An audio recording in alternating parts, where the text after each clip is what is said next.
Sifuna will this afternoon also pursuant to provisions of Standing Order 53, paragraph 1, seek a statement from the Standing Committee on Energy regarding the continued lack of access to electricity in various neighborhoods across the county of Nairobi City. So if you are just joining us, is that the House is about to commence its business. Time allocated for the sitting is 2:30. It is 2:32, so meaning that the procession of the Speaker is not so far away. However, we shall be waiting for more senators also to make their way into the chambers and the procession of the Speaker. And if the House manages to raise its quorum, or the quorum that is needed for the commencement of the sitting of the House, then the business will continue. We have just taken a look at some of the statements that various senators will be seeking from various standing committees. And you will recall that during the Wednesday morning sitting, the House failed to raise the quorum after the lapse of the 2 rounds of quorum bells, 10-minute quorum bells, and the House did not manage to raise that much-needed quorum, leading to its adjournment, of course, until the next sitting, which is this afternoon at 2:30 in the PM. So the House is about to commence its business, and once the Speaker's procession makes its way into the chambers, then we shall let you in on the business, as well as if the House will have curated for the business to commence.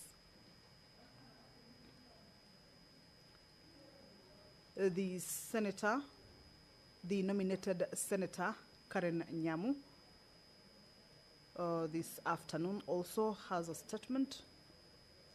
This is with regards to the installation of CCTV cameras in all police stations, cells, and police reporting desks. In this particular motion, the Honorable Senator will be seeking to have the House resolve that the national government, through the Ministry of Interior and National Administration, install functional and tamper-proof CCTV cameras in all police stations, cells, and police reporting desks, that is across the country. Also ensure that all the CCTV systems are monitored in real time and that footage is securely stored and made accessible during investigations, judicial processes.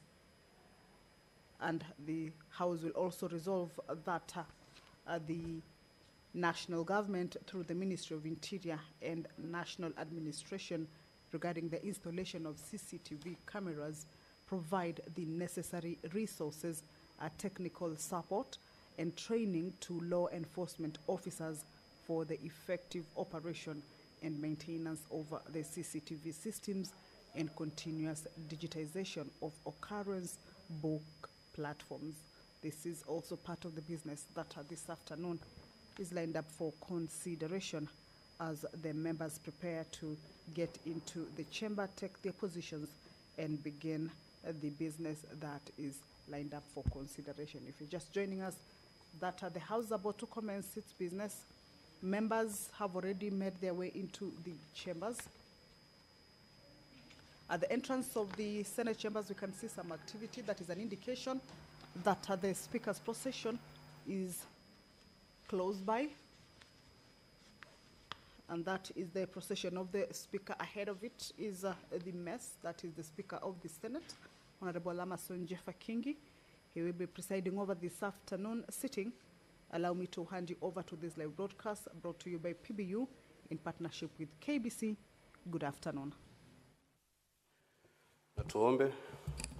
Ewe Mwenyezi Mungu, twakusihi tutazame kwa neema nyingi na baraka sisi watumishi wako ambao mmeridhika kutuita kwa nyadhifa za uongozi katika jamhuri hii yetu. Tukuomba tuwajalie tuyatende na kufikia mambo yote atakayofikishwa mbele yetu kwa njia ya haki na uaminifu, ili kustawisha amani, ufanisi na heri nchi yetu na wale ambao haja zao umezikabidhi mikononi mwetu. Amen.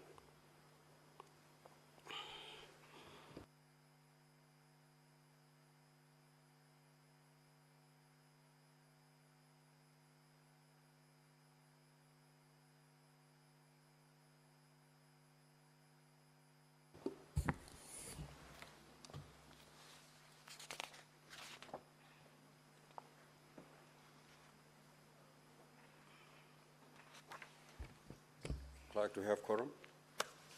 Sergeant at Arms, kindly ring the quorum bell for 10 minutes.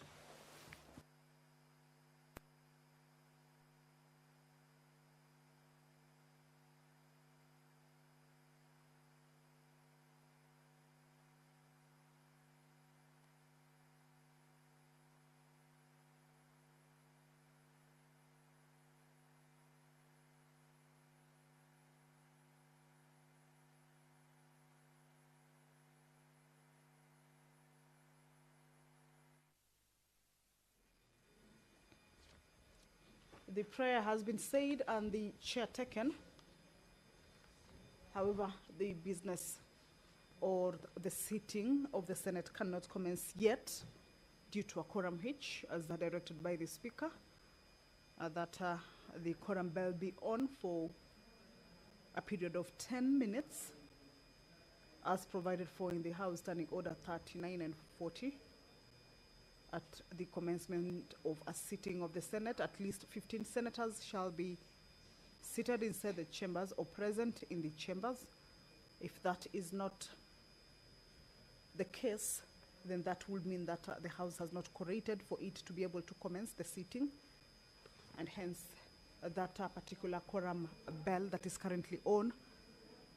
This is a sort of like an allowance or some room for the members of the Senate who may be within the precincts of Parliament, at least to hasten their steps and join their colleagues in the chambers to allow the House or enable the House attain that much needed quorum for the commencement of the sitting of the Senate. Remember, pursuant to provisions of the House Standing Orders, if that quorum is not raised at the lapse of the first round of 10-minute quorum bell and the second round, then the House risks being adjourned until the next sitting.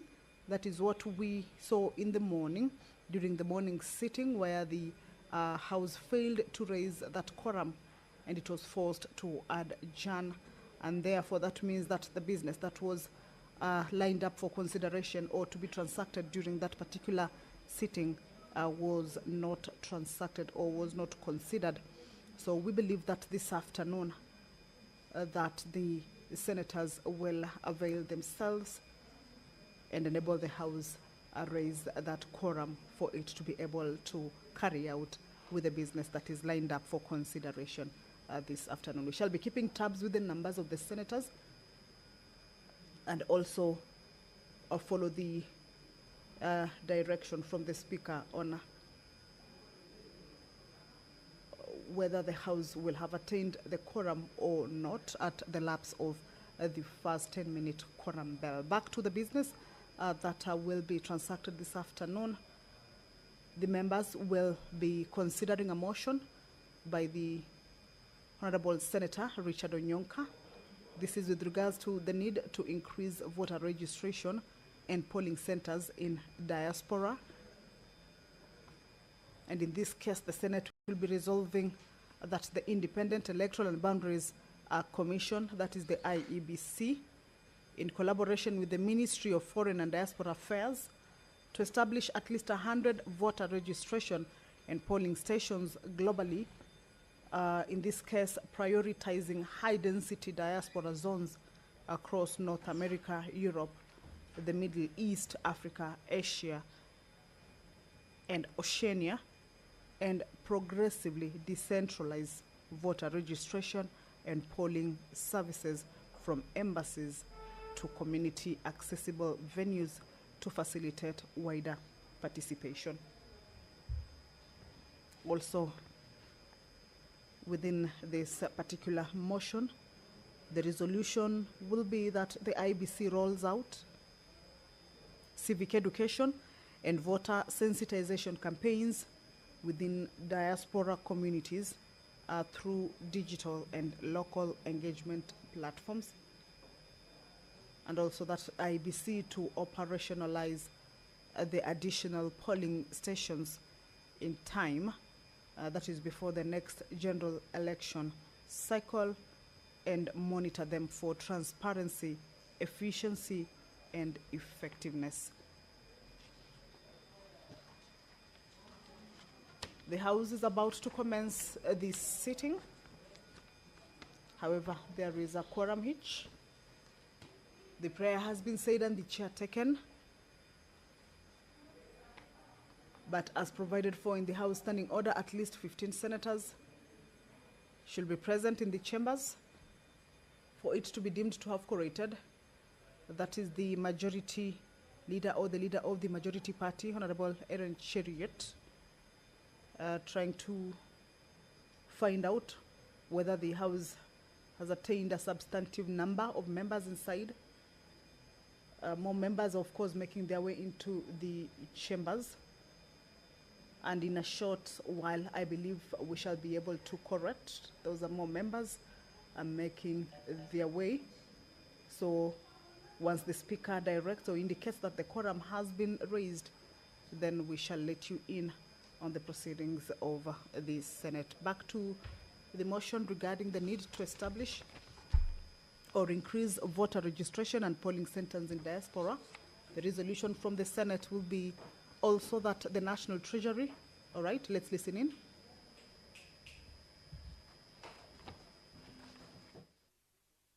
Clerk, kindly proceed to call the first order. Order number 1, administration of oath. Order number 2, communication from the chair.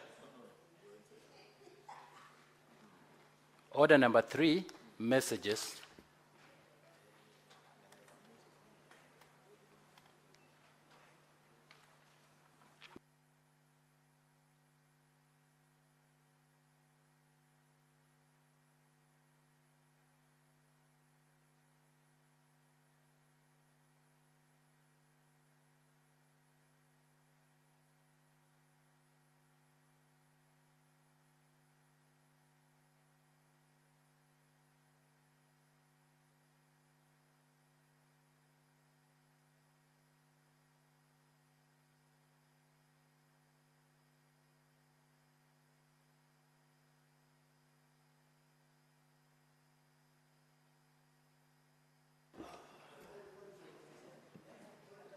Order number 4, petitions.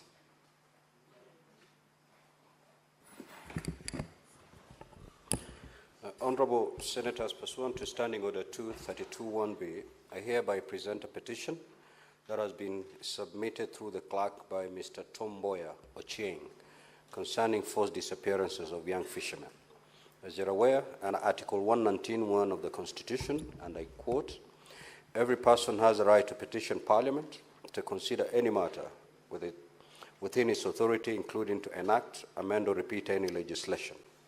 The salient issues raised in the said petition are as follows. 1, that the petitioner is the Chief Executive Officer of GapLink International, GLI, a non-profit making organization registered in Kenya in 2008.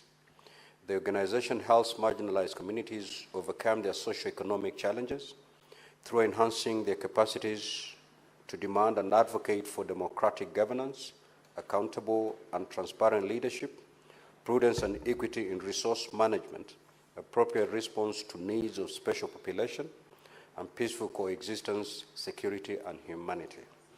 That Lake Nakuru, renowned for its breathtaking beauty and rich biodiversity, has also become a crucial resource for the local communities, particularly young men engaged in fishing activities. That alarming reports of forced disappearances and torture indicate a disturbing pattern of disappearances among fishermen. That, as documented by local sources, including media and human rights organizations, there is an overwhelming number of cases of forced disappearances around Lake Nakuru. Notably, among them is the case of Brian Odhiambo, a young fisherman who vanished under mysterious circumstances after reportedly encountering KWS officers. That this situation has ignited fear and anger within the community, as many community members believe his case is not an isolated incident. Numerous similar accounts have occurred, revealing a troubling pattern of intimidation and violence against the individuals who depend on fishing for their livelihoods. These acts include threats, physical abuse, and in some instances, sexual violence, all of which have created an atmosphere of fear and insecurity within the community. That the petitioner has made efforts to have the matter addressed by the CIO, IPOA, ODPP, Minister of Wildlife and Tourism, but the response has been unsatisfactory. And that none of these issues raised in the petition are pending before any court of law, legal or constitutional body. Consequently, the petitioner prays that the Senate intervenes and investigates the matter with a view to making recommendation on 1, forced disappearances with particular attention to involvement of KWS officers in these incidents.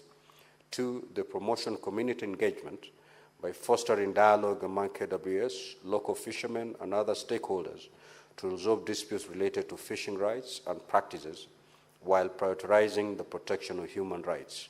And finally, the review of KWS policies and operational protocols to prevent abuse of power and promote accountability.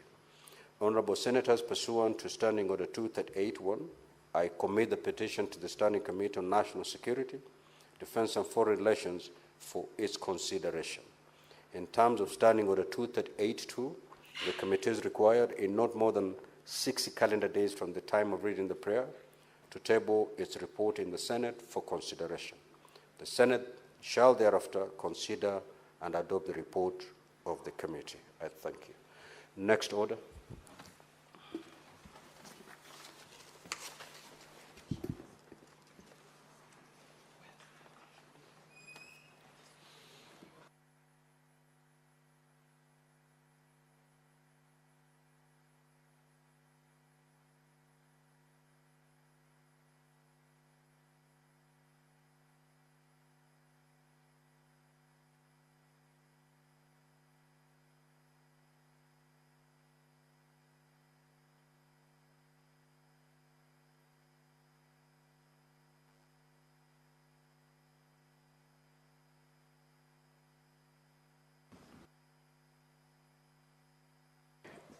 I have another petition to present.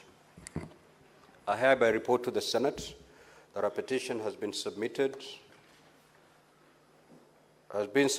through the clerk by Mr. Titus Thukunjoroge concerning the alleged dismissal by the African Inland Church of Kenya and payment of arrears. As you are aware, under Article 119(1) of the Constitution, and I quote, every person has the right to petition Parliament to consider any matter within its authority, including enacting, amending, or repealing any legislation. Honorable Senators, the silent issues raised in the petition are as follows. 1, that Mr. Titus Thukunjoroge was employed by AIC Kenya through a signed contract between himself and the Central Church Council Bishop, who endorsed and confirmed his position as permanent and pensionable. That although his permanent employment status entitled him to a house and traveling allowances, Mr. Njoroge did not receive those benefits throughout his service.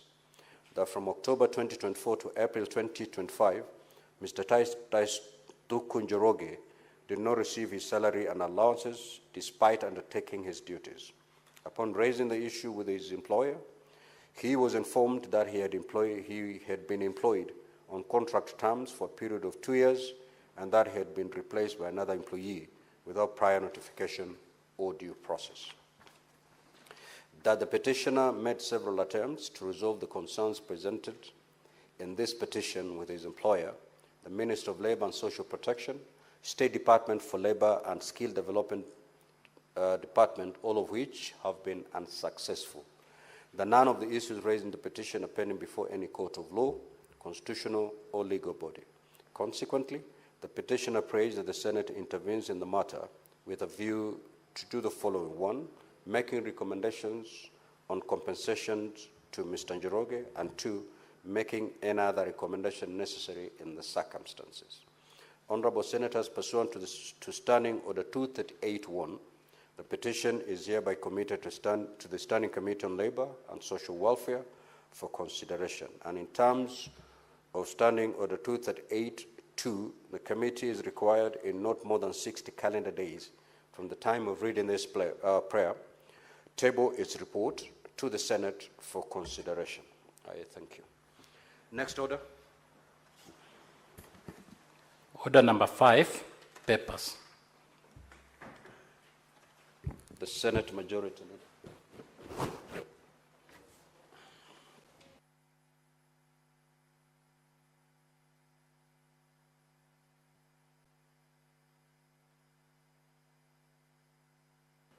Mr. Speaker, so I beg to lay the following papers on the table of the Senate today, 9th of July 2025. The annual report of the Parliamentary Service Commission for financial year 2023-2024, the graphic health warnings for tobacco products, legal notice number 1 of 7 of 2025, the county government's budget implementation review report for the first 6 months for financial year 2024-2025, biannual report of the Commission on Administrative Justice for period July to December 2024, and the County Licensing Uniform Procedures Regulation, legal notice number 91 of 2024. Mr. Speaker, I beg to lay.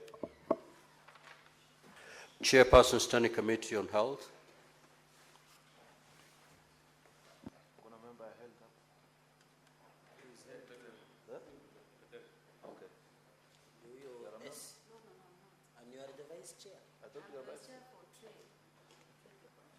Okay, let me do it on behalf of the Health Committee. Mr. Speaker, I beg to lay the following paper on the table of the Senate. Today, the 9th of July 2025, this is a report of the Standing Committee on Health on its consideration of Community Health Promoters Bill, National Assembly Bill number 53 of 2022. On behalf of the Chairperson, Standing Committee on Health. The Chairperson, Standing Committee on Trade, Industrialization and Tourism.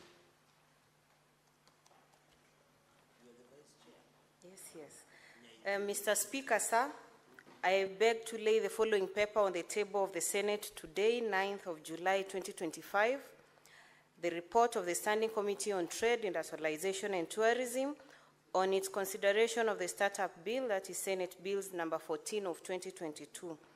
On behalf of the Chair, Standing Committee on Trade, Industrialization and Tourism. Thank you. The Chairperson, Standing Committee on Labor and Social Welfare.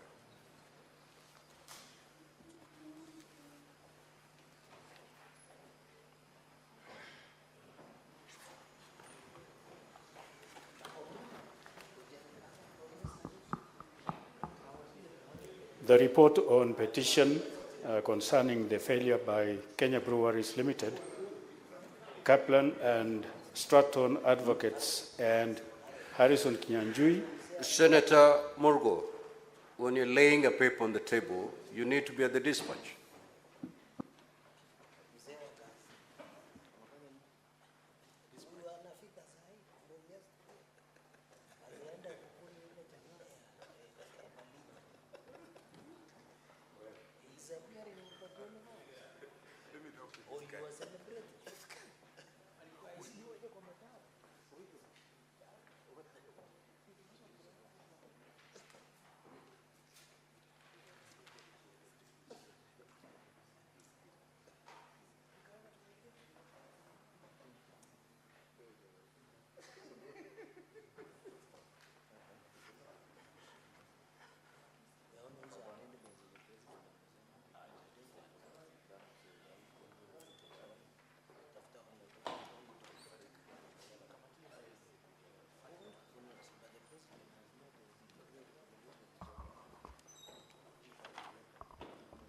Mr. Speaker, sir, I beg to lay the following papers on the table of the Senate today, 9th July 2025.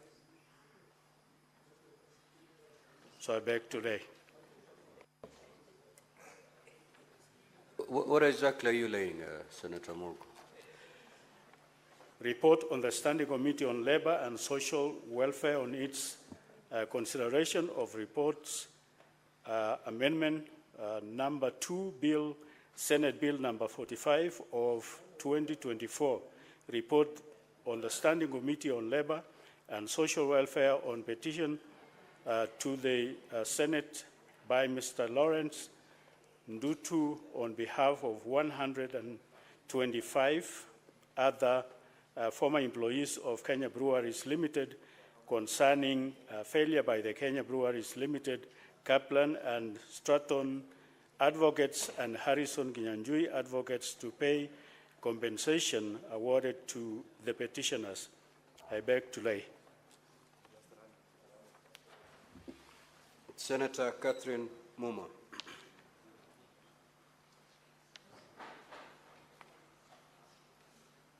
That is dropped. Senator Jackson Mandago.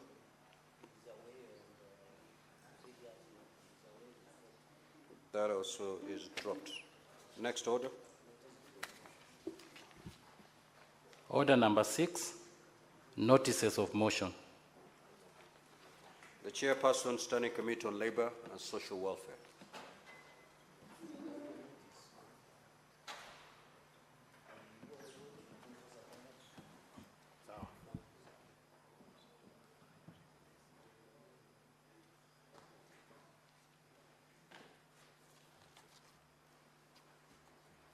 Mr. Speaker, sir, I beg to give notice of the following motion that the Senate adopts the report on Standing Committee on Labor and Social Welfare on petition to the Senate by Mr. Lawrence Ndutu on behalf of 125 other former employees of Kenya Breweries Limited concerning the failure by the Kenya Breweries Limited, Kaplan and Stratton Advocates and Harrison Kinyanjui Advocates to pay compensation awarded to the petitioners laid on the table of Senate on Wednesday, 9th July 2025.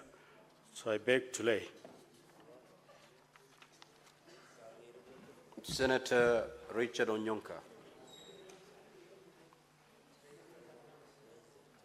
The business is dropped.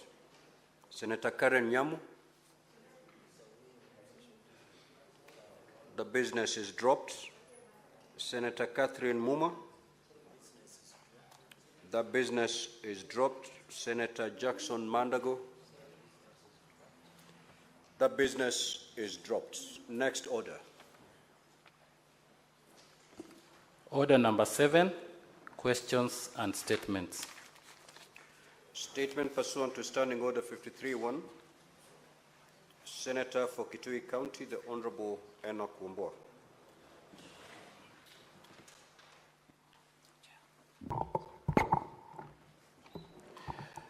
I thank you, the Speaker.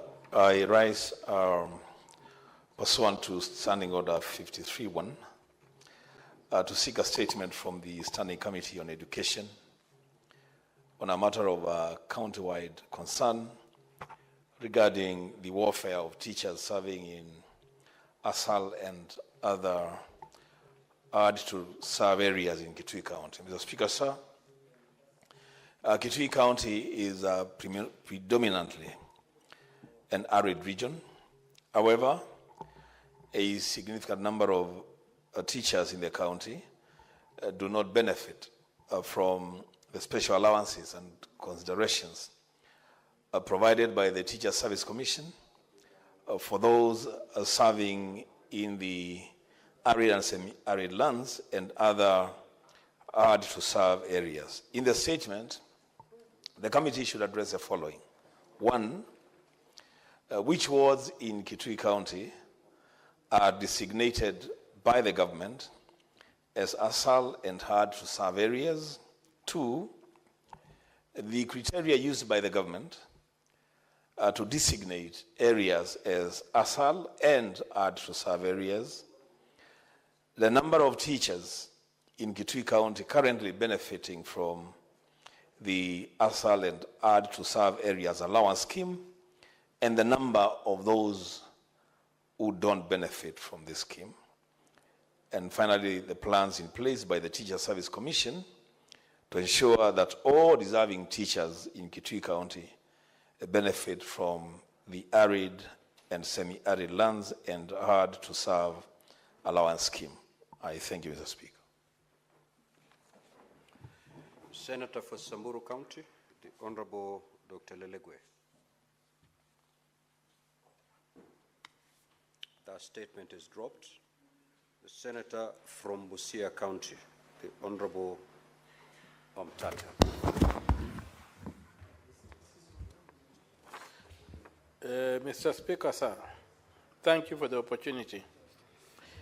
I rise pursuant to Standing Order 53(1) to seek a statement from the Standing Committee on Tourism, Trade and Industrialization on a matter of national concern regarding the move by the government to grant the Business Bay Square Mall in Isli approval to import 500,000 metric tons of rice into the country.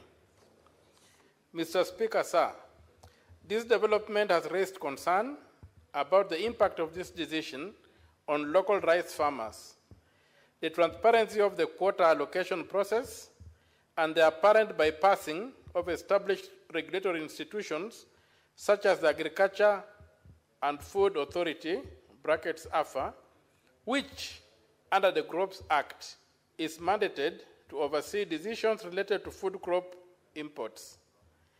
In the statement, the committee should address the following. 1.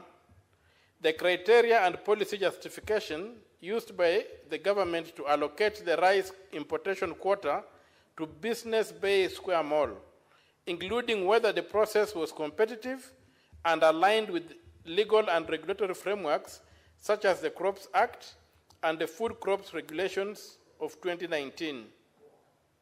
2. The role played by the Ministry of Trade in this importation, and why the Ministry of Agriculture and the Agriculture and Food Authority, brackets AFA, were not consulted in a matter that falls under their regulatory mandate. 3. Assessment by AFA on the current domestic production and consumption levels of rice, and whether a deficit existed to warrant this large-scale importation, especially in light of reports indicating that more than 5,000 metric tons of rice remain uncollected at the Mwea Rice Growers Multipurpose Cooperative Society. The measures in place to cushion local rice farmers from the adverse effects of such imports, including the budgetary provisions referred to by the Director General of AFA to procure excess rice from local cooperatives, and how this aligns with Kenya's agricultural policy priorities under the bottom-up economic transformation agenda, in brackets, better. 5.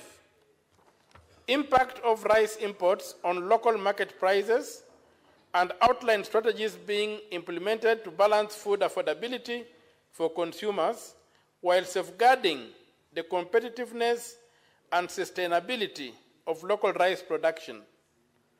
Thank you, Mr. Speaker, sir. Senator for Kisumu County, the Honorable Professor Tom Ojanda.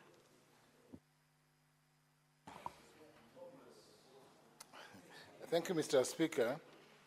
Mr. Speaker, I rise pursuant to Standing Order 53-1 to seek a statement from the Standing Committee on Roads, Transportation and Housing on a matter of county-wide concern regarding the demolitions that are being carried out in Korando, Tiengre, and other parts of Kisumu County, allegedly to pave way for road expansion. In the statement, Mr. Speaker, this committee should address the following. 1, the legal authority under which the ongoing demolitions in Korando, Tiengre, and other areas of Kisumu County are being conducted.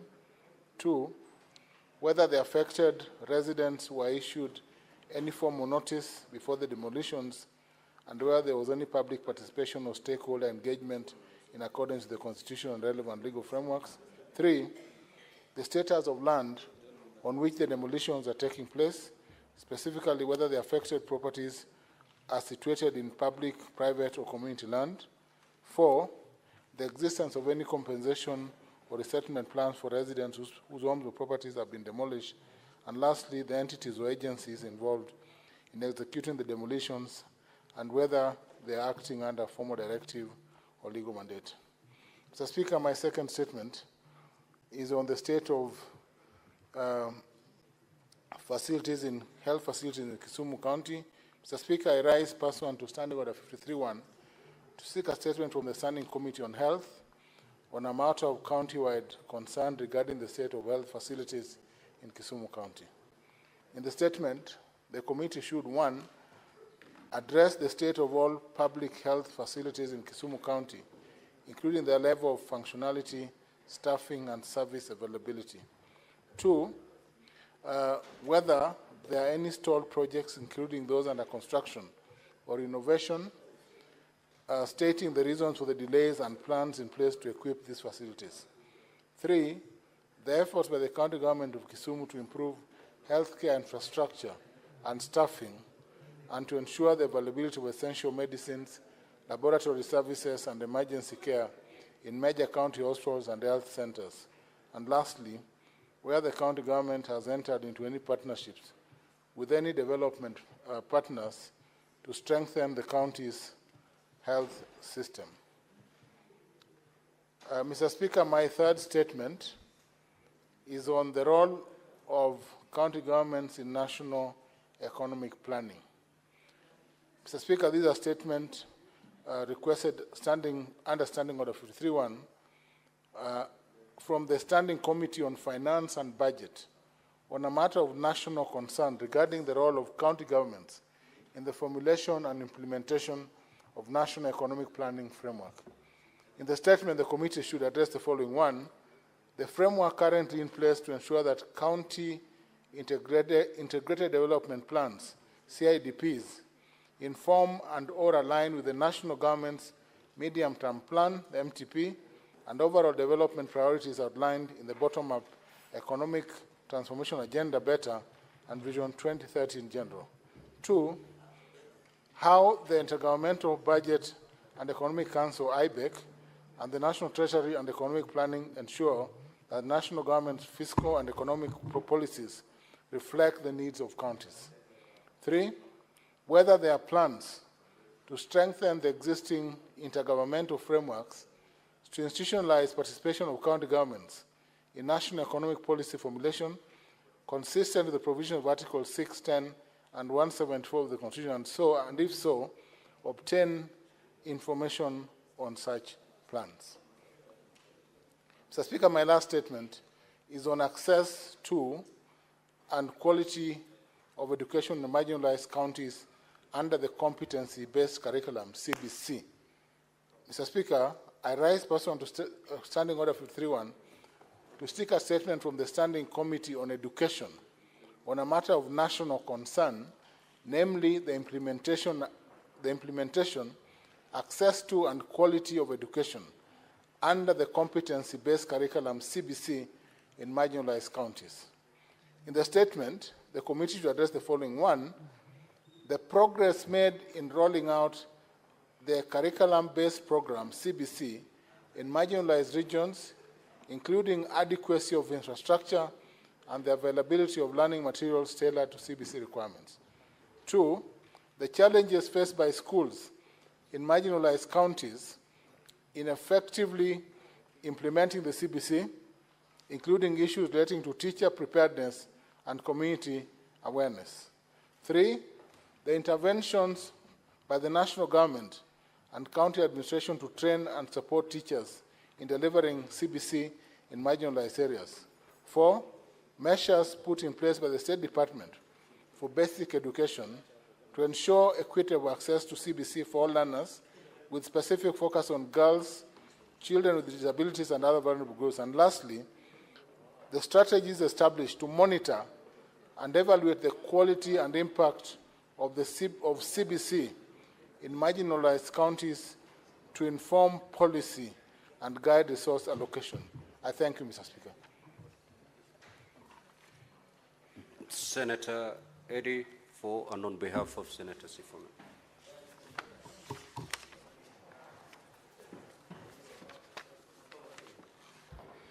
Mr. Speaker, thank you. I rise to request for statement on behalf of the Senator for Nairobi, Senator Edwin Sifuna. And this is a statement, a request for statement on lack of electricity access in parts of Nairobi City County. Mr. Speaker, sir, I rise pursuant to Standing Order number 53.1 to seek a statement from the Standing Committee on Energy on a matter of county-wide concern regarding the continued lack of access to electricity in various neighborhoods across Nairobi City County. Mr. Speaker, sir, several areas across Nairobi continue to suffer from power deprivation, either due to prolonged disconnection, non-existence infrastructure, or unexpected neglect. This situation has led to increased insecurity, stifled economic activity, and deepened inequality in places that include Hospital Ward in Mathare constituency, which has been without electricity for over 4 years. 2, Majengo Gorofani in Kamukunji constituency, which has been in darkness for 2.5 years, yet residents still receive Kenya Power bills. 3, Korogosho Ward in Roraka constituency, where, Mr. Speaker, the entire villages such as Gomongo, Ngunyunu, Gitathuru, Iridge, Grogon A, and Grogon B, Korogosho A, Gorogosho B, and Nyayo remain unconnected. 3, Reri Gateway, Simba Cool Zone, and Bantu Zone in Kwaruben Ward of Embakasi South, which continue to live without any access to electricity. Therefore, Mr. Speaker, in this statement, the committee should address the following. The plans in place by the Kenya Power to reconnect electricity to Hospital Ward in Mathare constituency, which has been without power for 4 years. 2, the current status and timeline for reconnecting Majengo Gorofani in Kamkunji constituency, where residents have lived in darkness for 2.5 years, yet they continue to be billed. And lastly, Mr. Speaker, whether there are concrete plans by Kenya Power to connect the unserved villages in Gorogosho Ward, that is Gomongo, Ngunyunu, Gitadhuru, Highbridge, Grogan A, and Grogan B, Gorogosho A, and Gorogosho B, and Nyayo, and the areas of Reri Gateway, Simba Cool Zone, and Bantu Zone in Kwaruben Ward, Embakasi. The Senator for Nairobi, Senator Edwin Sifuna. I thank you, Mr. Speaker. Senator Haji.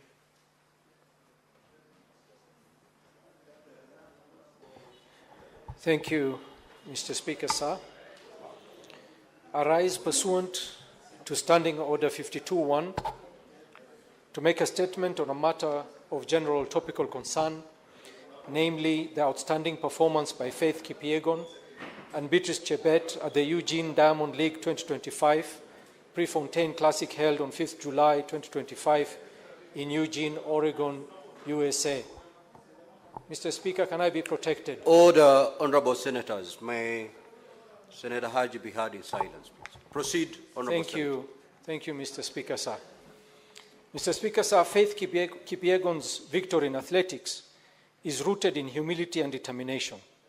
Born on 10th January 1994 as the 8th of 9 children to a modest family in Bomet County, she ran barefoot to school and began athletics at the age of 14, after excelling in a physical education PE race, even before owning her first spikes. Her early triumphs include edging out older rivals to claim gold at both the 2011 and 2013 World Cross Country Juniors, and clinching the 1,500-meter titles at the 2011 World Youth and 2012 World Junior Championships. Mr. Speaker, sir, as a senior, her track record over the years speaks volumes. 3-time Olympic champion in the 1,500 meters, Rio 2016, Tokyo 2020, and Paris 2024. 3-time world champion, London 2017, Eugene 2022, and Budapest 2023. Diamond League champion on multiple occasions, including memorable wins in Monaco, Brussels, and Paris. And 2023 world record treble, breaking world records in 1,500 meters, 5,000 meters, and the mile within just 2 months. Mr. Speaker, sir, reflecting on her record-breaking run at the Florence Diamond League, Kipyegon spoke warmly of the role competition played, noting how her rivals stayed with her in the chase. And I quote, Mr. Speaker, sir, Senator Cherargei is making too much noise. Reflecting on her record-breaking run at the Florence Diamond League, Kipyegon spoke warmly of the role competition played, noting how her rival stayed with her in the chase. To be honest, she says, and I quote, "To be honest, the ladies were pushing me in the race, and that is what I wanted to motivate the younger generation to come and do even better," she said, moved by the sight of competitors gathering to cheer her on as she came around for her lap of honor. During the Eugene Diamond League 2025, in the women's 1,500 meters, Faith Kipyegon delivered a phenomenal performance by clocking an astonishing time of 3 minutes, 48.68 seconds, thereby breaking her previous record of 3 minutes, 49.04 seconds set during the Paris Diamond League in July 2023. This breathtaking feat reaffirms her dominance and relentless pursuit of excellence in middle distance running. What makes this achievement even more remarkable is that it comes just 9 days after she narrowly missed becoming the first woman in history to run a mile under 4 minutes, a feat she has long pursued and which remains within her grasp. But she still managed to achieve to run the fastest mile in history by any woman. On the same evening, Mr. Speaker, sir, Beatrice Chebet demonstrated sheer brilliance and tactical mastery to claim victory in the women's 5,000 meters. This was not just a win, but a historic achievement as she broke the world record, clocking an impressive 13 minutes, 58 seconds, 58.06 seconds, shaving more than 2 seconds off the previous record set by Ethiopia's Gudaf Segei in Eugene, Oregon in 2022. This made her the first woman in history to run the 5,000 meters under 14 minutes. Chebet's performance was described as a display of sheer brilliance and tactical mastery, as she led from start to finish, maintaining a blistering pace throughout the race. Mr. Speaker, sir, Faith Kipyegon and Beatrice Chebet, two friends who embody the very best of Kenyan talent, combining discipline, resilience, and unmatched skill. Their success in Eugene, Oregon reminds us all of the immense potential that lies within our nation when talent is nurtured and supported. These two remarkable athletes have once again lifted the Kenyan flag high on the global stage. Their achievements are a testament to Kenya's enduring legacy in athletics and serves as a powerful source of inspiration for the youth across the country. Mr. Speaker, sir, on my behalf, and on behalf of the Senate and the people of Kenya, I extend a heartfelt congratulations to Faith Kipyegon and Beatrice Chebet for their incredible victories. We celebrate them not only as champions of the track, but as role models for the entire nation. May they continue to shine and inspire future generations as they prepare for more global competitions. I thank you. Now, honorable senators, will come back to this order for purposes of getting comments from honorable senators. But for now, pursuant to Standing Order 45-2, allow me, for the convenience of the House, to rearrange today's order paper. We will now move to order number 8, number 9, and number 8, then number 9, and number 10. Then we come back for comments. Clerk, you may proceed to call those orders. Order number 8, the Seeds and Plant Varieties Amendment Bill, Senate Bills number 4 of 2025, first reading. A bill for an act of Parliament to amend the Seeds and Plant Varieties Act to introduce a standards-based seed registration system to facilitate timely approval of the seeds varieties and for connected purposes. Next order. Order number 9, the Social Protection Bill, National Assembly Bills number 12 of 2025, second reading, division. Sergeant at Arms, kindly ring the division bell for 1 minute.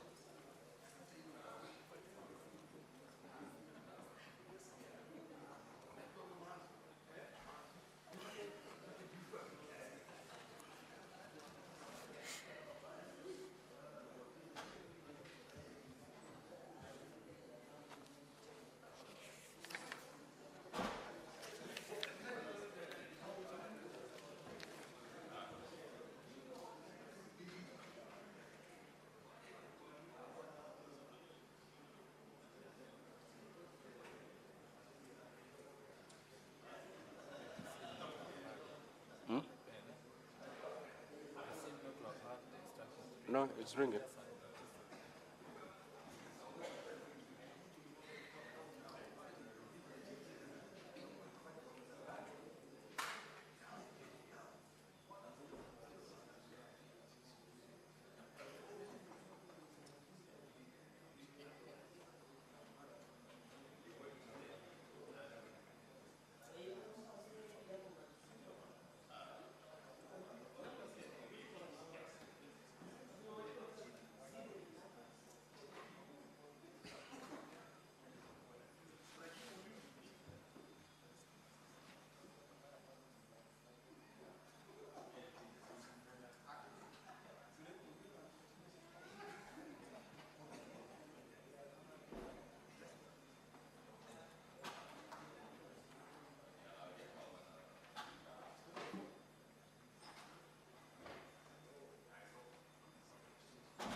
Well, the senators are about to go into division regarding the Social Protection Bill. This is a bill originating from the National Assembly.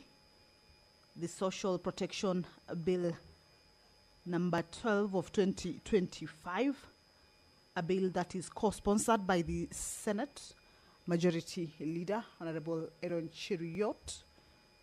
This is a bill that is at its second reading stage, and the vote that they will be taking is that the bill be read a second time for it to be able to proceed into the next stage, that is it being considered at the Committee of the Whole.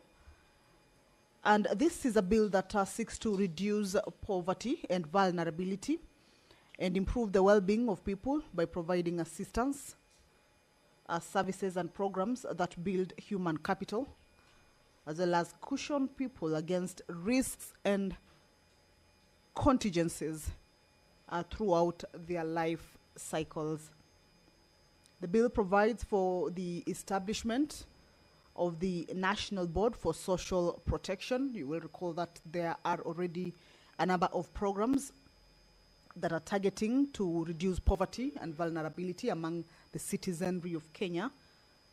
However, this is a bill that proposes the establishment of a National Board for Social Protection. And in that particular board, their functions and composition will be defined, the powers that they will be possessing, as well as its source of funds. Some of the functions of the board will include advising the Cabinet Secretary on matters relating to social protection, designing and implementing social protection interventions, as well as programs, also providing social assistance and social care to the vulnerable persons in the society, also coordinating social protection interventions, establishing and maintaining a social protection registry,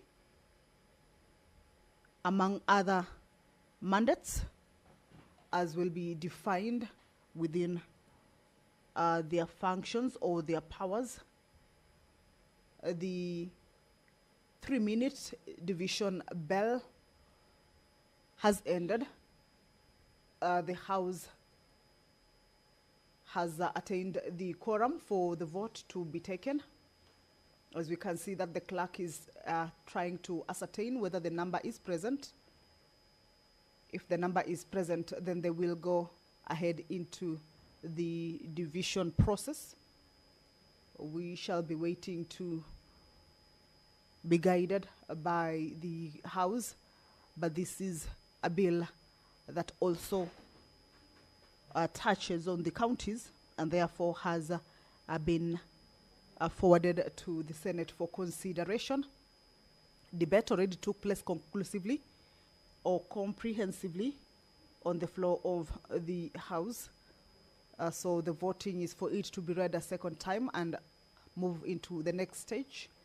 The next stage, that is where, in case the members have any amendments into the bill, then they will be able to consider those amendments, proposals, and then they will also be shared back to the National Assembly for consideration. So we shall be waiting to see if the quorum is present for the division to take place. Then that would, without any further delay, continue. This is a bill that provides for the administration of social protection benefits as well. And it also outlines the categories of persons who may be granted social protection benefits, the types of social protection benefits offered under the Act, the eligibility criteria, as well as the procedure for applying for the benefits.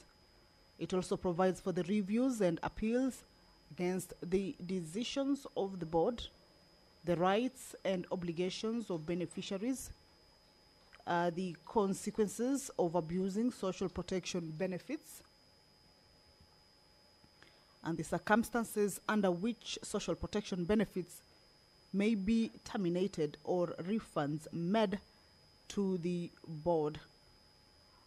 Also provides for the review of social protection benefits, the indexation of social protection benefits, and the establishment of a social protection registry. This is a bill that is on the floor of the Senate, a bill that seeks to reduce the poverty and vulnerability of persons in the society and improve their well-being by providing assistance, services and programs that build human capital and cushion people against risks and contingencies throughout their life cycle. There are already programs.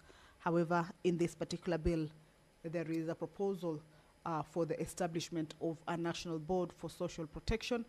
It will be defining the mandate that the board will be taking, its composition, and the powers and the sources of funds as well, so that as they carry out the mandate that is bestowed on them, then accountability and transparency shall be adhered to regarding that.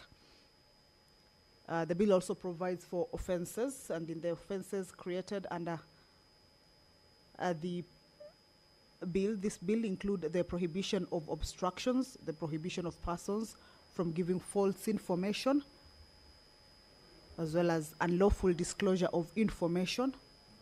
All right, let's listen in. Order number 9. We will move to order number 10, and thereafter maybe come back to order number 9. Clerk, proceed to call that order. Order number 10, Committee of the Whole, the Conflict of Interest Bill, National Assembly Bills number 12 of 2023, consideration of His Excellency the President's recommendations.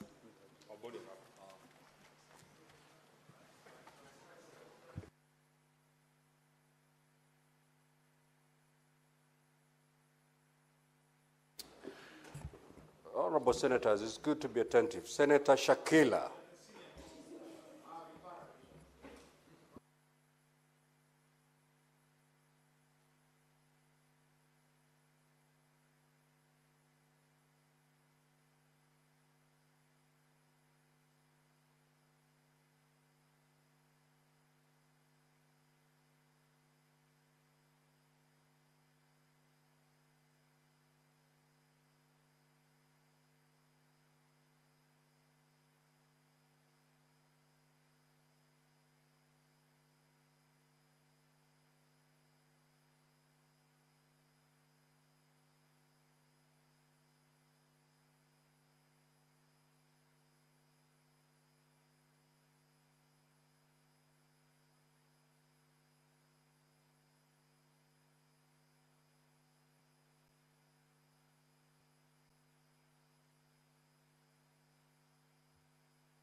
Honorable Senators, we are in the Committee of the Whole, the Conflict of Interest Bill, National Assembly Bills number 12 of 2023.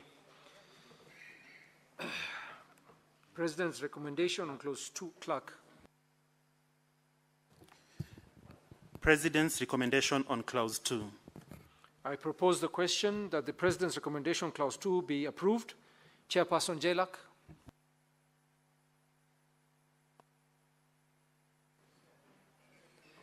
Thank you, Honorable Chairman.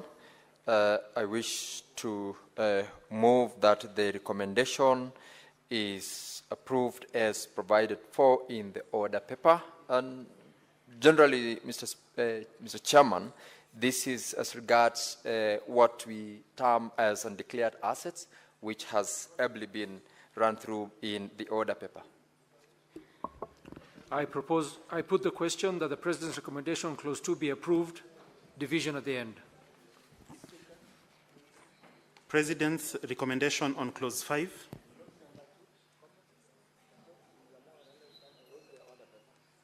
Senator Cherargei, I've already put the question. Cherargei, I've already put the question.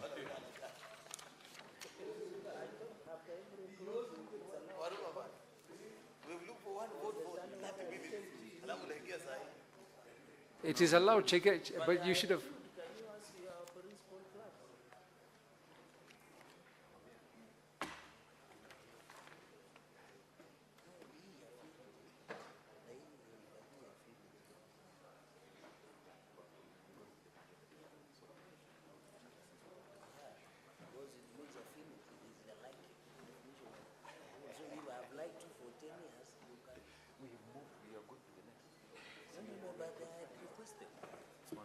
Senator Cherargei, can you make your sentiments known in the next, when I put the question on the next clause? Yes. President's recommendation on clause 5. I propose the question that the President's recommendation on clause 5 be approved. Chairperson. Mr. Chairman, I move that the President's recommendation be approved as proposed. And specifically, Mr. Chairman, this is a definition as regards the reporting authority. And the committee indeed did approve that the reporting authority be deleted so that we retain that it is only one that the law provides, that is the Ethics and Anti-Corruption Commission. Senator Cherargei. Mr. Speaker, on these clauses, on the clause, can the mover sit? Mr. Speaker, can the mover sit as I speak? Is violating standing orders where you cannot see me. So, Speaker, mine is a comment on the issue of affinity. You know the definition of affinity. I have seen that relative means a person who is related to a public officer by birth, marriage, adoption, or affinity. Mr. Speaker, I think we should drop the word affinity because the definition of affinity in English language, the Oxford Dictionary, means the liking of a person. So does it mean if I've been your friend for some time and I have close affinity, then it is defined as a relative? Mr. Speaker, I find it would have been consanguinity affinity, as in closeness by blood, as my learned colleagues would define, Mr. Speaker. So I think on this memorandum, it should only stop at adoption, because the moment you add affinity, it changes meaning. It means somebody you are affinity to as a friend, be it a male or a female, or somebody you banter with, or somebody you work with. So, Mr. Speaker, I think this one is on the issue of ethics report. I think that definition should be ethics and anti-corruption. If the definition comes out as ethics only, then we can equate to the Ethics Commission, but it should be Ethics and Anti-Corruption Commission. So on the issue of affinity, Mr. Speaker, and then, Mr. Speaker, on the issue of undeclared asset, the manner that has been proposed, Mr. Speaker, let me reserve those to clause number 6 so that I can make that comment at that point. So on this issue of affinity, we must drop it, Mr. Speaker, because it is unfair.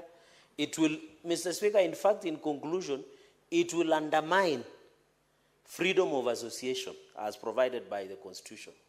Because affinity allows friendships. It allows acquaintances, Mr. Speaker. So if you say we cannot, if a public officer is found to have committed an economic crime, Mr. Speaker, it means those people close to him, associates, which is not properly defined by law, can run into problems, therefore undermining the principle and the freedom of association as per the Constitution. So in it is a nullity, so to speak. It's a nullity. And I hope the chairperson of JLAC is listening this keenly. It is dangerous because the moment we come for you, God forbid, for Senator Haji, over an economic crime, it means friends like Cherargei can be in trouble. So, Speaker, we must drop this for the interest and for not undermining freedom of association within the setup. And we also, you know, families, Mr. Speaker, are so huge in African setup. In fact, I have many cousins that the last time I saw them was years and years. So, Mr. Speaker, that is only my worry. On the issue of undeclared assets, I'll come back on clause number 6. I thank you, Mr. Speaker, for the indulgence. Senator Mungatana.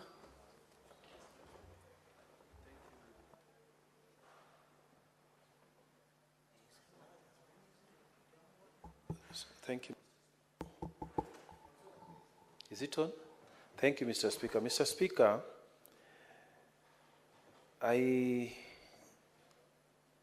am very alive to the fact that overriding a presidential memorandum is an uphill task as per the Constitution. But we must go on record so that maybe if matters go to court, the intention of the legislature can be interpreted from the record by the lawyers who will be there. And the worry here about the affinity definition, it is so wide, so that a person who wants to enforce, and here I'm looking at the EACC, they are the enforcing authority. If they are going to define relative to mean a person who is related to the public officer by birth, by marriage, adoption, or affinity, Mr. Speaker, when you look at the first three, there is no discussion about it. But when you come to the fourth one, affinity, it is so loose that somebody can actually use that to harm people or to just destroy somebody. It means that when they're enforcing anything against a public officer, they can go for any person, really any person, whom they think they have some form of affinity or association. This means every friend that you stay with, every person you play basketball with, any person you go to church with, even your church members, even every place, literally, the members of your social welfare group. Mr. Speaker, I think this word, there's a problem here, and the intention cannot be to expose people to this extent. And it's obviously in conflict with the freedom of association article in the Constitution, which means even if it passes here, somebody should pick it and we go and remove this word through the courts, because this is wrong. I don't know what the thinking was here. I submit, Mr. Speaker. Senator Osotsi. Mr. Speaker, just like Senator Mungatana said, actually overriding a presidential referral is an uphill task, because it requires 2/3 members of this House to change that. But I think it should go on record that there is an ambiguity in this definition for a relative, particularly the word affinity. What is affinity? It's ambiguous. Mr. Speaker, you can have an affinity to many, even in this House. Between you and me, we have some affinity because we are senators. So if I commit a crime, you will be arrested, Mr. Speaker, because of me. I think this word will be used for political persecution. Because, for example, we are in political parties. We are put in that political party through some affinity. So if I commit a crime, or my party leader or my deputy party leader or my SG, they will come for me. So, Mr. Speaker, we must clearly indicate that as legislators, we have a problem with this word affinity. And I know at this point we can't do much about it because we need 2/3 of members of this House to override that. But it must go on record that this House was uncomfortable with the definition of the word relative. And Mr. Speaker, this foreign legislation, which are forced on us, is what is creating problems in this country. Even now, we are talking about Gen Zs and all that, too much freedom. It's because we adopted a constitution that this country was not ready for. And that's why we're having problems. This piece of legislation, Mr. Speaker, is going to cause problems in this country because it is going to be used for political persecution, is going to be used to intimidate people. Today I will be in government, tomorrow I'm not in government. They will come for me, Mr. Speaker. So, Mr. Speaker, I want to register my disapproval of the definition of the word relative. And it should go on record that on this particular day, this House, members of this House, were in agreement that this definition is vague and something has to be done. Even if the bill is passed, we must amend it to make it, remove that ambiguity, Mr. Speaker. So, Mr. Speaker, I don't support that definition. Senator Esther Okinyuri. Thank you, Mr. Speaker. I also wish to join my colleagues to express displeasure, especially in the definitions, lack of clear definitions, especially for family, relative, and affinity. Because, Mr. Speaker, in as much as we want to curb loopholes in the public sector, if you do not clearly state whom you're targeting here, we might end up exposing even people who are very innocent, so long as they associate with us to this proposal, Chair. So I feel as a Senate, we need to keenly look at this, either by providing an alternative way of defining who is family to you, who is a relative, and affinity, who are these who are close to you that we want to target, Chair. So if we don't clearly define those three, we might actually expose very innocent people to some of the issues we are trying to curb, Chair. Thank you. Senator Mandago. Thank you very much, Honorable Chair. Honorable Chair, I want to join my colleagues on this matter of definition of affinity and the general definition of a relative and family, Honorable Speaker, Chair. The definition of family here, the spouse, dependent child or parent of a public officer, a dependent child of the spouse or public officer, or a parent of the spouse of a public officer. Relative means a person who is related to a public officer by birth, marriage, adoption, or affinity. Chair, even relationship by birth should even be made very clear. Because in the African context of relationship by birth, my cousin brother, whose father is brother to my father, in the African context, is defined as being people related on one bloodline. Chair, I really don't understand what this bill wants to address. Just as Senator Cherargei said, we have so many relatives who we are even related by blood, but we don't know what they do for their everyday living. Is this bill telling us then that we as public officers should declare all our relatives, and the government should meet their daily subsistence needs, because as soon as this bill passes, or this memorandum passes, it means those people might end up stopping what they have been doing for their daily livelihood, and they will be then dependent on the public officer. Is the government ready to provide subsistence? This thing of affinity, Chair, should actually be deleted. And we should even give a new definition. It should actually stop at an adopted, where we have adoption. This affinity is so wide that it will be open to abuse, Chair. And because some of these institutions, we cannot say they are immune to being politically weaponized, we should make our definitions very accurate. I have a problem also on the undeclared assets means and any asset that is not disclosed in the prescribed manner. Chair, if I've declared an asset and probably in the sentences I've missed one or two letters or missed this, if you go down in that bill, it means that this asset should be forfeited. I think the law should be providing an opportunity for further details, for further inquiry.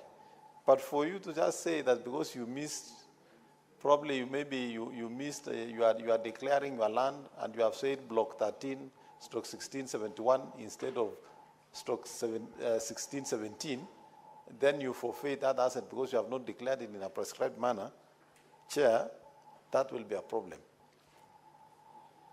We cannot and we should not allow this house to be used by financial institutions that want to make it difficult for Kenyans to do business, that wants to make it difficult for the economy of this country to grow so that we continue borrowing from them by passing legislations and amendments such as this, Chair.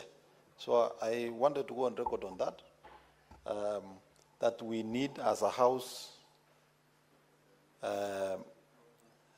to look at that definition and leave the word affinity, and even the undeclared assets, what means any asset that is not disclosed, Chair, that should be dropped completely. Thank you, Chair. Honorable Senators, yes, I see that there is a lot of interest in making comments on this clause. I'm afraid that we might, because after 5 senators have spoken, it will just be repetition. Can we go to the next clause and then we give you an opportunity? Are you going to repeat anything that has already been said?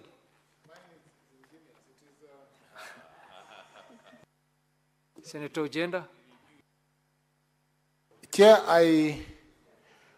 I know, and yes, I know that some of these amendments are extraneously driven, and the intention as expressed by Senator Mandago is we'll have the result of stifling business, stifling development, and I want senators to open their eyes. The public officers in question, Chair, are not senators or members of parliament. Contemplate a public officer as a chief or a primary school teacher with many relatives in the village. And that public officer, Chair, is supplying maize to a school or to a government office in the village. Now, Chair, most Africans do not even know who their relatives are, because we have extended relatives. So that definition is problematic because at times we cannot even define who our relatives are. And then lastly, I just want to, this is with a perspective, agree with Mandago. On the undisclosed assets or unnamed assets, either by error, perhaps negligence, or out of lack of valuation, you will lose an asset. Yeah, this is a serious thing. Senator Osothi's concern is about the threshold, but we have a problem here, Chair. The only way to make sure this does not pass is by denying ML quorum and walking out. Then now this will not pass. Senator Professor Ojenda, I was really looking forward to your ingenious submission, which I actually missed. Senator Abbas, I hope you are not going to repeat what has already been said. No, I'm not going to say that. Honorable Speaker, I think by nature nobody commits offense as proxy on behalf of somebody else, unless it's something somebody hired or these things. But in terms of, you know, this, we have all our adults, and they carry their own crosses. So whatever your brother who don't even know where he is, maybe he could be in the other world of the world, you could be somewhere else, it commits, then you cannot take responsibility for it, or your relative. So I oppose the amendment. Senator Navindu.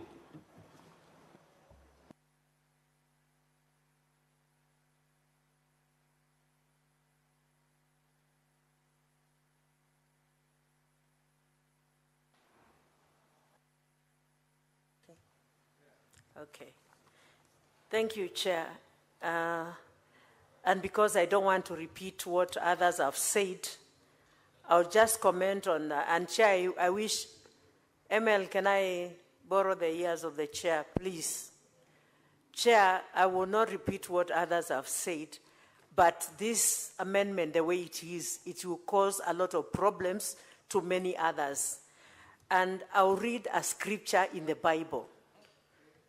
In the book of Ezekiel, chapter 18 and verse 20, highlights that the mistakes of a father will never be condemned to a child. So this is not right.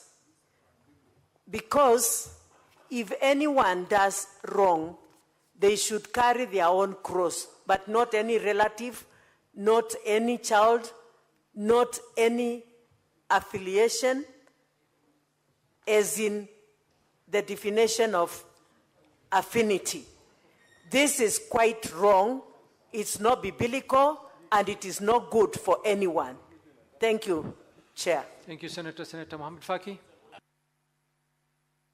Mwenyekiti, mimi pia natoa kauli yangu kupinga kipengee hichi kwa sababu Mheshimiwa Mwenyekiti ni linde na commissioner hapa na kusikiza ambaye ni senior counsel na Ojienda pia ni senior counsel.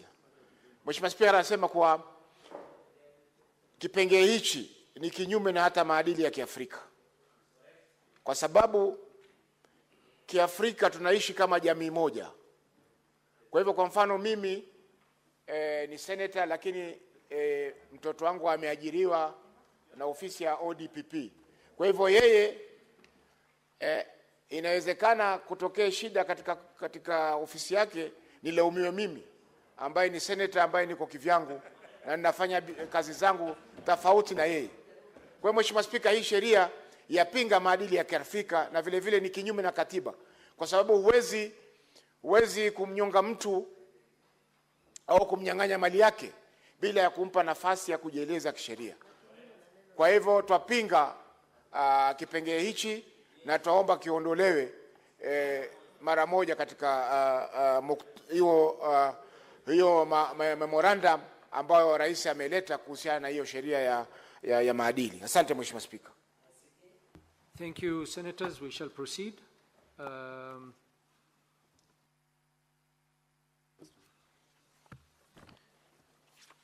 I put the question that the President's recommendation, Clause 5, be approved, division at the end. Next. President's recommendation on Clause 6. I propose the question that the President's recommendation, Clause 6, be approved. Chairperson. Thank you very much, Chairman. In the course of the committee's consideration of the recommendation or reservations under Clause 6, the committee indeed observed and agreed with the proposals that the Ethics and Anti-Corruption Commission be given the sole mandate to implement this particular act once it's passed, and the further recommendation that the committee made is in concurrence is that the reservations on this particular clause will need the strengthening of the technical and budgetary capacity and allocation to EACC in order for it to be facilitated to administer and effectively implement the provisions of this particular act. That is the impact of the committee's recommendation on the reservations under Clause 6. Thank you, Mr. Chairman. Senator Cherage, will you be commenting on every clause? Okay, then let us also recognize that we are not debating, so you need to be brief. Please keep your comments in less than 3 minutes. Mr. Chairperson, you know you are not also immune if this comes to law. It will disrupt our daily lives. Speaker, institute proceedings for forfeiture or undeclared or unexplained. As Mr. Speaker, this recommendation is very unfortunate.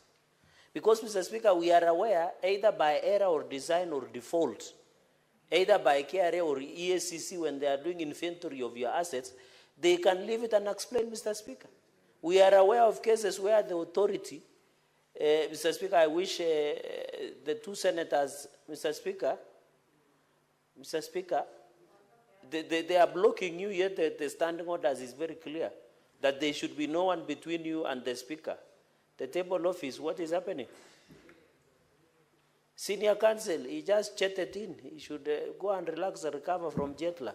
So, Speaker, he should institute proceedings from forfeiture of an explain or unexplained, and is the former chair of EACC, Mr. Speaker.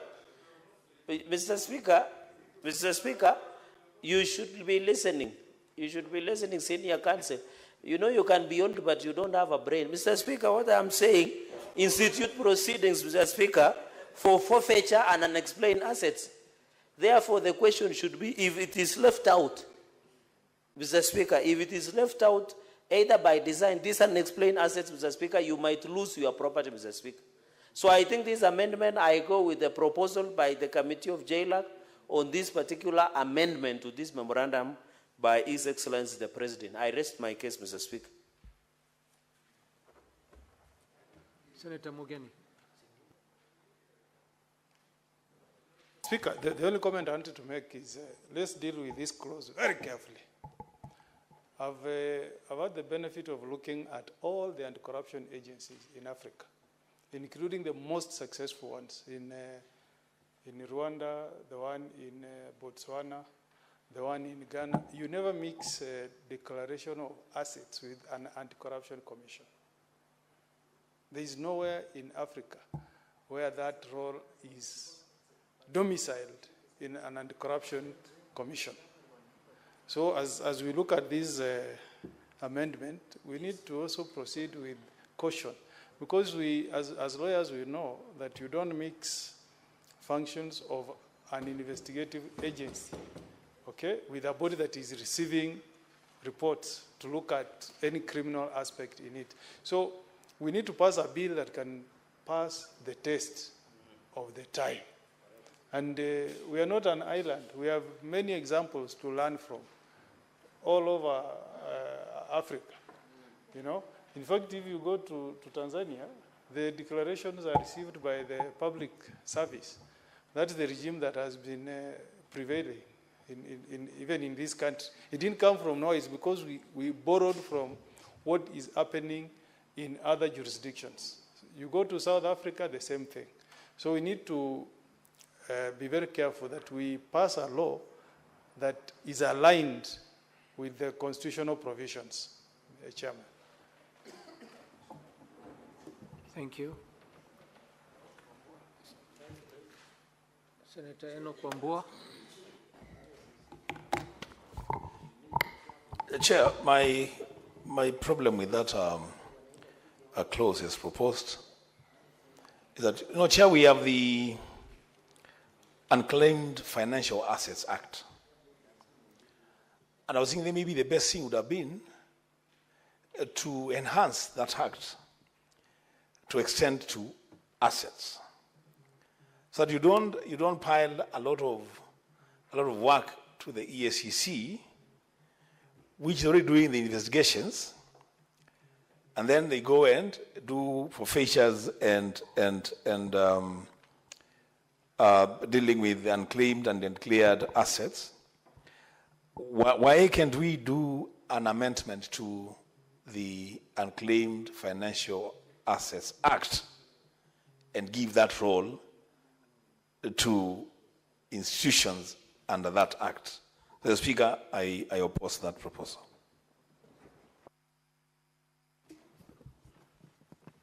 I put the question that the President's recommendation clause 6 be approved, division at the end. Next.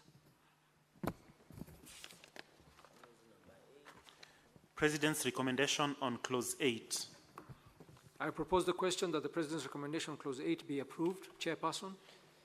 Mr. Chairman, thank you very much. This is a proposal as regards the conflict of interest of a public officer and the situation or circumstances under which a public officer would be deemed to be having a conflict of interest existing. And in the observations of the committee, it's noted that the amendment or reservation as was proposed is to expand the conflict of interest to entail a real conflict of interest, perceived and or potential. And the committee did indeed we propose that we progress as it has been placed in the order paper. Chairman, thank you very much. I put the question that the President's recommendation on clause 8 be approved, division at the end. Next. President's recommendation on Clause 12. I propose the question that the President's recommendation on Clause 12 be approved. Chairperson. Thank you very much, Mr. Chairman. The effect of the reservations under Clause 12 is to introduce an aspect in the text to the clause where the term good faith is introduced. And Mr. Chairman, I propose that we progress as per the order paper. I put the question that the President's recommendation on Clause 12 be approved. Division at the end. Next. President's recommendation on Clause 16. I propose the question that the President's recommendation on Clause 16 be approved. Chairperson.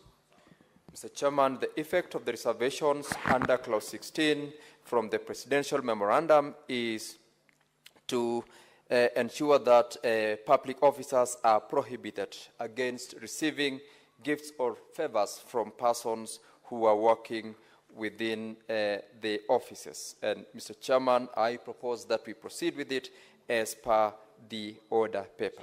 Thank you. Senator Cherargei.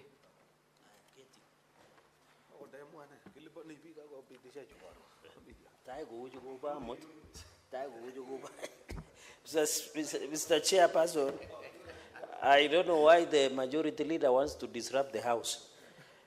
Mr. Chairperson, and I'm happy my learned senior counsel Okongo Mugeni is here. The import of clause number 16, Mr. Speaker, we have just said we don't know who our relatives are. This amendment is being done by World Bank and other foreign entities that do not understand the African culture. Mr. Speaker, where you come from, I know a number of your cousins, Mr. Speaker. And there are 1,001, although in our culture you don't say the definite number, Mr. Speaker. This issue of bringing Wazungu type, you know, Wazungu get only 2 children, or they are there and only 1 dog. You know, Mr. Speaker, we need to be fair. In fact, Mr. Speaker, the writer of some book, I'm forgetting, and I only have 1 teacher, which I recognize as senior counsel, Professor Tomo Gienda, Mr. Speaker. That the definition, the importation of the law was even a proposal to Africanize. Mr. Speaker, this law that has been brought here does not recognize the culture and our way of life. Number 2, Mr. Speaker, you don't know your cousins. The last time you met them has been ages and ages. Others do not live. Then it says, where a public officer has a knowledge that your relative or a family member has received. So every evening, Mr. Speaker, you'll be going and asking your spouse, did you receive a gift today? Did you receive a favor? Will you be calling your relatives, like Professor Tomo Jenda, will you be calling your relatives in Migori? Mr. Speaker, in Kitui, in Nyamira? Mr. Speaker, this amendment is made in bad faith, and it negates anything about our African culture, and even religion, Mr. Speaker. Mr. Speaker, we oppose it with all our body organs because this thing is not fair, Mr. Speaker. It is not fair. Mr. Speaker, if we want to do things, even we are not saying corruption should not be fought, but we should fight corruption. Why should you deny my relatives to live their life simply because I'm a state officer? If I have a child, which I don't, for record, who is above 18 years, they are paying taxes, Mr. Speaker. Why do you want to stifle? I don't know whether Senator Sikei children have reached the age of 18 years, but I doubt. Mr. Speaker, they are paying taxes. Why would you want to stifle their lives or to align their life to be with the life of the state officer, Mr. Speaker? Even the president's children, even the vice president, even the senators, even the governor's spouses and children and relatives, they have a right to live in this country and do their business, including your children, Mr. Speaker. So this thing is undermining not only the African culture, but even the religion and our way of life. Mr. Speaker, I totally oppose it. Senator Osotsi.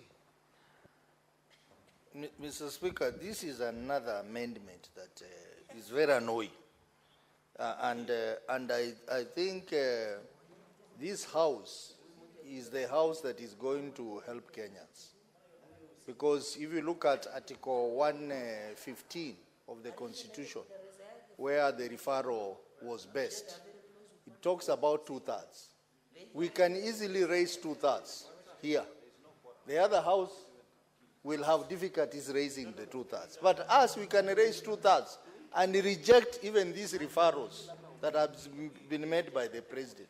Because, in fact, the referrals contain amendments which are even worse than the initial amendments that were there, Mr. Speaker. So, Mr. Speaker, I want to urge the House that before we even vote for this, can we get our 2/3 members here? We can get 2/3 in this House, Mr. Speaker, so that we reject these referrals and even, if possible, delete all the clauses from this bill, Mr. Speaker. Senators, please stick to your reservations on the amendment. Let us not deviate and start debating. I already reminded senators that we are not debating, and be brief.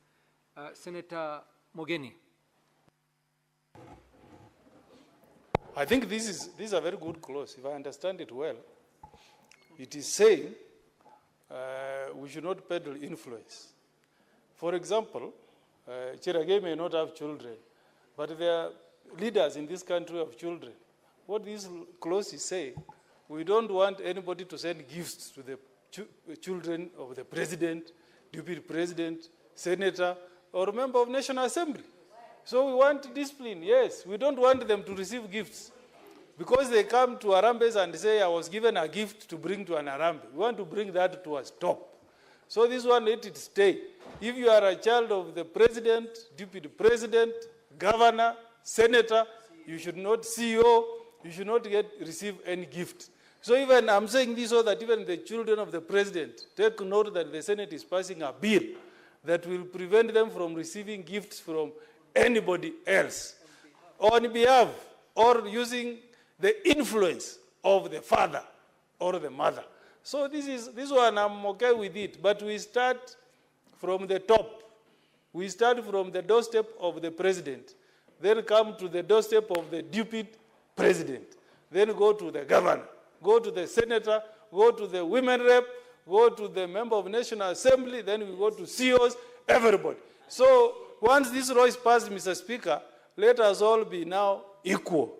No receiving gifts. I support. Senator Wambua.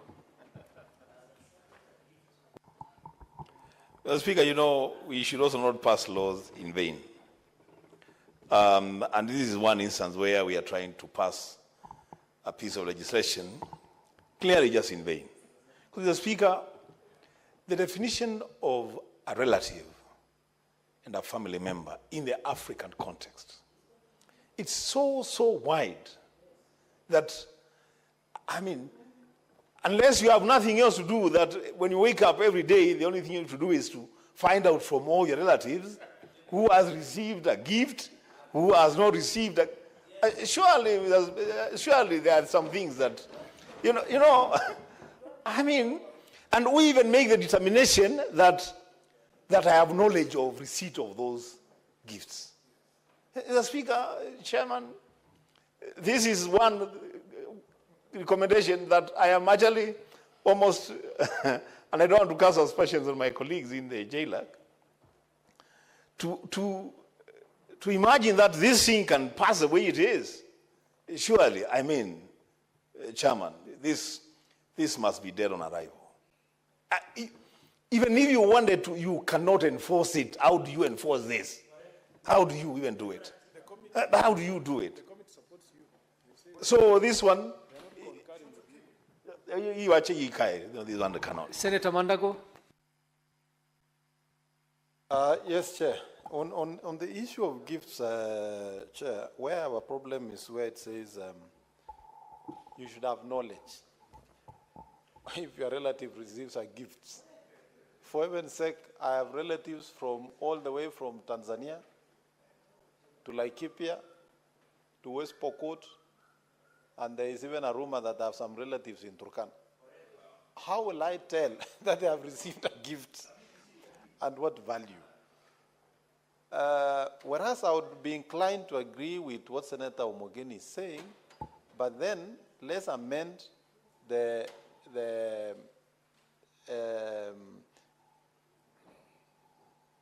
unclaimed assets Act so that we can put that there, because to me it makes sense, but not in this bill.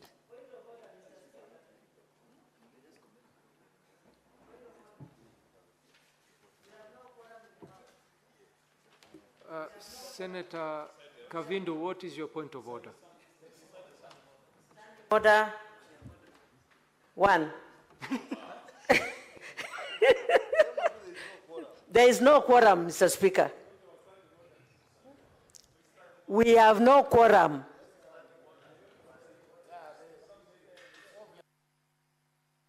Let us confirm.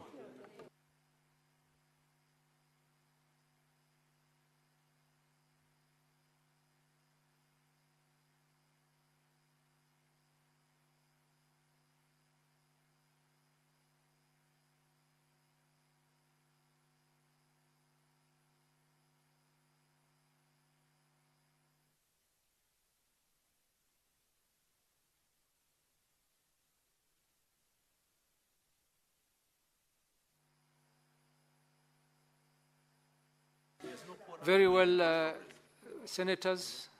We do not seem to have a quorum. We shall ring the bell for 10 minutes. Sergeant at Arms, 10 minutes.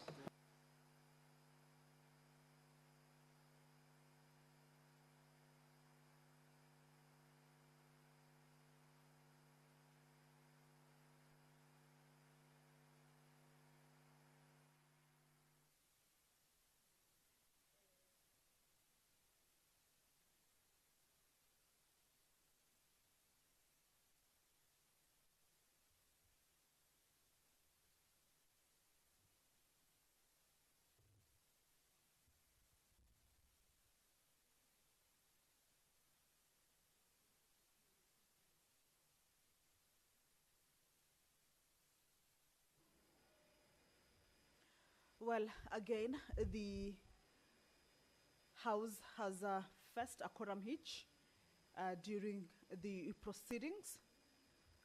This is a point of order that has been raised by the Honorable Senator for Machakos, Honorable Agnes Kavindu.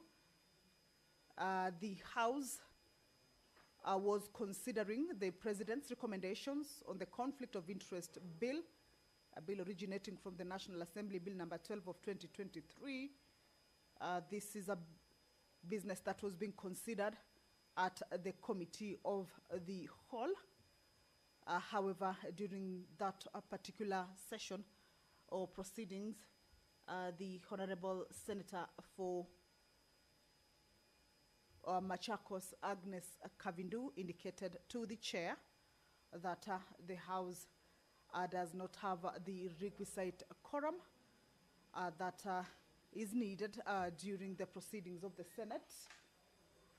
And on clarification from the clerk, it was determined that indeed the House has lacked a quorum. The House, as you can see now, actually all the members, or rather a big number of members, have even walked out of the chambers. But we understand the business that was on the floor was the consideration of the President's recommendations on the Conflict of Interest Bill 2023. Some amendments that were moved, or some proposals that have been moved in the particular bill. Remember, these are recommendations that were forwarded to the Senate, or rather Parliament. For the Senate, the Committee on Justice and Legal Affairs went through the amendments as proposed, or the proposals from the President. And this afternoon, the committee was leading the members of the Senate in taking into consideration some of the proposals. There are a number of issues that the senators have taken concern with. Some of the clauses that have been moved as recommendations into the particular bill. One of the concerns that the members of the Senate have raised was with regards to the definition of a relative, one that they pointed out the word affinity. That means a closeness to an individual, and their concern was with regards to whether that person has to be related to the individual or the public officer by blood, or just friendship, or just by association, which is what that affinity word means. And they had taken an issue with that particular word, indicating that there is need for a clear definition of the word relative to ensure that it does not alter its meaning regarding blood relations or friendship that is not blood related. And the members were indicating that that particular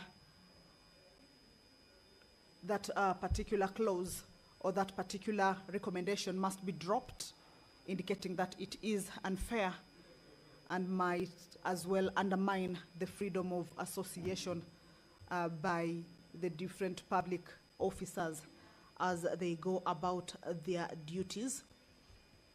Some of the other concerns that the members have raised this afternoon regarding the recommendations, clause that was clause number 5, clause number 6, regarding undeclared assets, that they say that the EACC, the Ethics and Anti-Corruption Commission,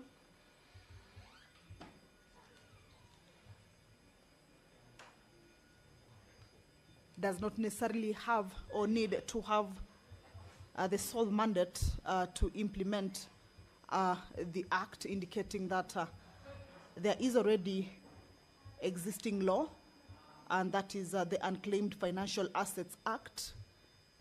They were indicating that that act can be enhanced to be able to take into consideration that particular mandate and ensure that the House does not bombard the EACC with various mandates that can be undertaken by other bodies, including the unclaimed assets that can be undertaken by the Unclaimed Financial Assets body.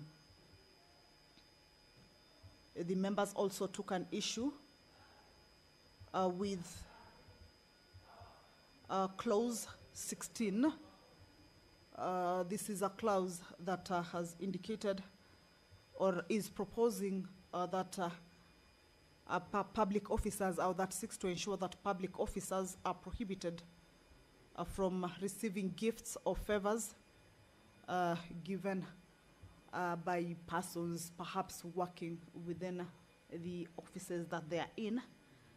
And these are some of the concerns that the senators have so far raised. Remember, this is a bill that was published on the 3rd of April 2023. Thereafter, it was considered and passed by the National Assembly with amendments on 30th November 2023, and it was referred to the Senate pursuant to Article 110 of the Constitution, and was passed by the Senate again with amendments on 4th of June 2024.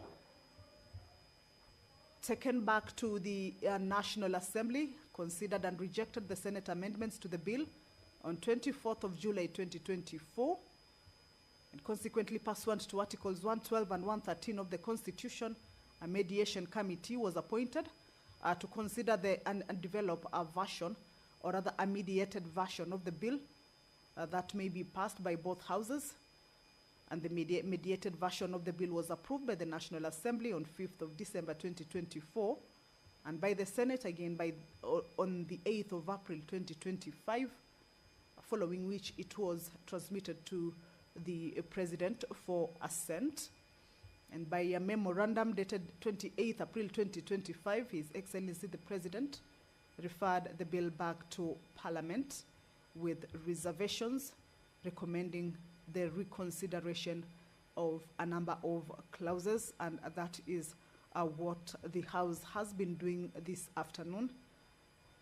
Just to point out on the clauses that the President recommended for reconsideration include Clause 2, Clause 5, Clause 6, Clause 8, Clause 12, 16, 17, 18, 20, 30, 31, and 35 of the bill. And these recommendations were initially considered by the Justice and Legal Affairs Committee of the Senate. And this afternoon, the committee has been leading the House at the Committee of the Whole in considering these recommendations. But what we have seen so far, before the interruption on the point of order indicating that the House lacks a quorum during its proceedings, the House was considering clause number 16, the one that the proposal indicates that or seeks to ensure that public officers are prohibited from receiving gifts or favors given by persons known to them or working within the offices or the public service offices. And this is the point that the Senator for Machakos rose on a point of order to indicate that the House has lacked quorum. Well, let's listen in.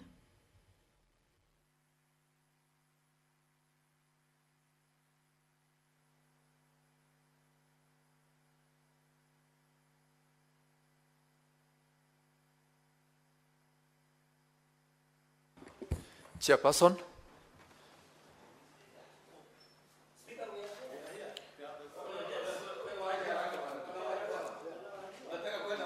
Chairperson, proceed.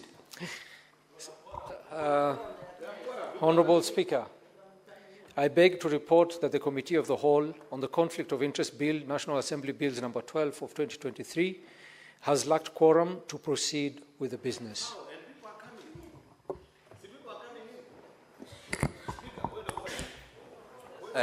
Leader of Majority, the quorum bell rang for a period of 10 minutes. Unfortunately, we were unable to raise the quorum, and the chairperson, the 10 minutes had since lapsed, and the chairperson has reported. Order, Senate Majority Leader. Senator Cherargei, Majority Leader, take your seats. Senate Majority Leader, take your seat. Senator Aaron Cheriot. Senator Professor Ojenda. Honorable Senators, having failed to attain quorum at the expiry of 10 minutes in the committee, the Senate stands adjourned pursuant to Standing Order 41-2B until tomorrow, Thursday, 10th July 2025 at 2:30 p.m.